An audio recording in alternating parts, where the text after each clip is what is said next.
Melissa Francis. And I'm Contessa Brewer. We have combined the power of MSNBC and CNBC for It's the Economy. Let's get right to the big news. Just getting underway right now, a two-day tribute to the legendary entertainer Michael Jackson, the Apollo Theater in Harlem, with a celebration of the work of this musician. All right, breaking news on the Michael Jackson front. TMZ claiming Michael Jackson's not the biological father of any of his kids. Let's get right to family law attorney GoldieSchon. Goldie, if there were a sperm donor, an egg donor, and a surrogate, would he need to go through a formal adoption process?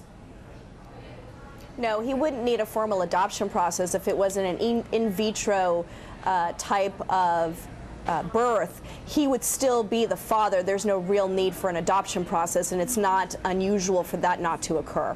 Is that the way you read this news as it's being told? You know, when you hear TMZ saying that he's not the father and she's not the mother, I mean, I think we've kind of inferred They said that Debbie Rowe wasn't even the egg donor, that Michael Jackson wasn't the sperm donor, and that, in fact, it might have been his dermatologist who had donated the sperm.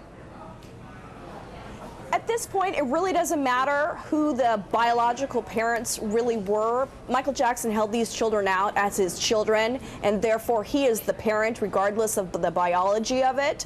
We also understand that Debbie Rowe was on the birth certificate as the mother. She herself has held herself out as the mother of these children, notwithstanding the fact that she too didn't want these kids and was willing to give up her parental rights. But the fact of the matter is, these are the parents of at least the two older children for Debbie Rowe and Michael Jackson. It really doesn't matter the biology anymore. These were the ones that held themselves out as the parents, and therefore they are the ones responsible. Yeah, because custody this is where matters. the money, and this is where the money is going to follow, and that's why this is such Goldie, an issue. thank you very much. For right now, Catherine Jackson, the grandmother, has temporary guardianship. We'll have to, again, we'll wait and see what happens. That wraps it up on this Tuesday edition of It's the Economy. I'm Contessa Brewer. And I'm Melissa Francis. Tamron Hall and David Schuster pick things up next.